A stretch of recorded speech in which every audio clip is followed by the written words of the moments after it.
Let me be straight with you right now.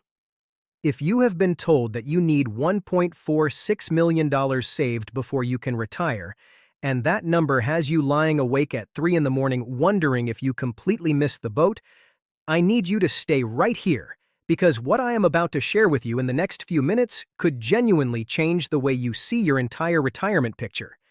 And I promise you, it is not what the financial headlines want you to hear. Welcome back to Senior Pulse Us, the channel where we cut through the noise and talk about what retirement really looks like for real Americans, not the ones in the glossy brochures, but the ones sitting at kitchen tables doing the math and feeling the pressure. If you are new here, hit that subscribe button right now, because we put out content every single week that is built specifically for people navigating life after 60. Now, let's talk about this $1.46 million number, because it is everywhere right now. It is on the news, it is all over social media, financial advisors are throwing it around, and it has millions of Americans in a full-blown panic. And I get it. I completely understand why that number feels like a gut punch. The average American retirement account is sitting somewhere around $87,000. So when someone tells you that you need $1.46 million to retire comfortably, a lot of people just shut down. They think, well, I am already behind, so what is the point?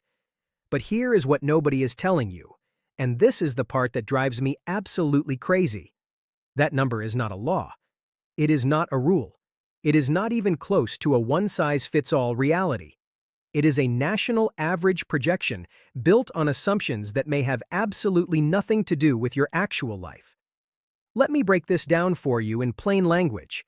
That $1.46 million figure typically comes from studies and surveys that factor in a 30-year retirement, healthcare costs in high-cost-of-living states, a certain lifestyle spending level, and inflation projections. And sure, for some Americans in some situations, that number might be in the right ballpark. But for the majority of people watching this video right now, the real number you personally need is likely very different, and in many cases, significantly lower. Here is something the financial media loves to skip over. Social Security is real money. I know people downplay it.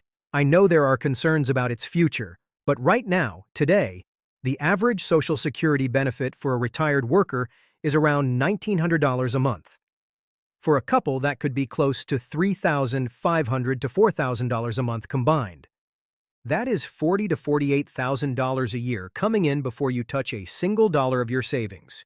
Now, does that $1.46 million number still feel the same?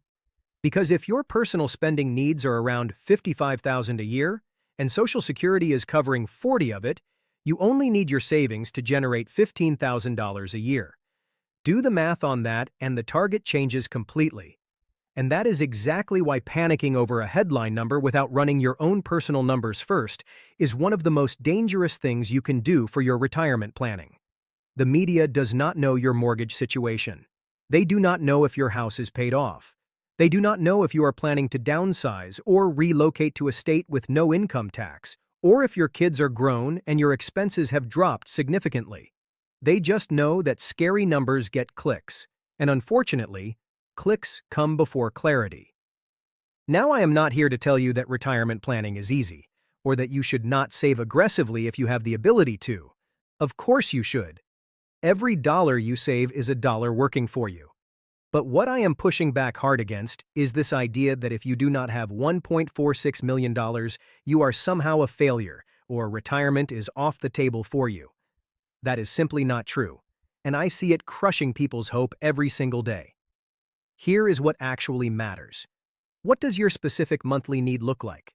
What will Social Security provide you? And at what age are you planning to claim it? Do you have any pension income? Do you own your home outright or close to it? Are you open to geographic flexibility in retirement? Do you have a part-time income idea that could bring in even $500 to $1,000 a month? Because that part-time income alone, something you actually enjoy, could reduce what you need from savings dramatically. One more thing I want you to think about, and this is a conversation almost nobody is having. Sequence of returns risk and flexible spending are two of the most powerful concepts in retirement, and most people have never even heard of them. The idea that you can adjust your spending slightly in down market years, even just pulling back 10 to 15% temporarily, can extend your portfolio's life by years. That kind of flexibility is worth more than an extra $100,000 sitting in an account. Retirement is not a fixed equation.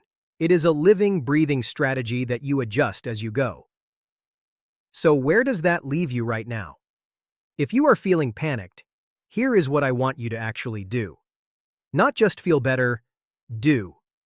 Sit down this week and write out your expected monthly expenses in retirement. Then go to ssa.gov and pull up your Social Security estimate if you have not done that recently. Then look at the gap. That gap is what your savings actually needs to cover. Not a national average, not a headline, your gap. And once you see that real number, I think a lot of you are going to breathe a little easier than you expected. The truth no one tells you is that retirement is absolutely still possible for most Americans. It just looks different than the magazine version. It might mean retiring at 67 instead of 62. It might mean moving to a smaller town. It might mean working 15 hours a week doing something you love. But those are not failures. Those are choices. And having the information to make those choices clearly is exactly what Senior Pulse Us is here for. If this video helped you see things from a different angle, do me a favor and share it with someone who needs to hear it right now. There are a lot of people out there drowning in retirement anxiety who just need someone to hand them a flashlight instead of another scary number. Drop a comment below and tell me, what is the retirement question that keeps you up at night? I read every single comment and I want to know what topics matter most to you. And if you have not subscribed to Senior Pulse Us yet, now is the time. Hit that button, ring the bell, and we will see you in the next one. Your retirement is not over before it starts. You just need the right information to find your way forward.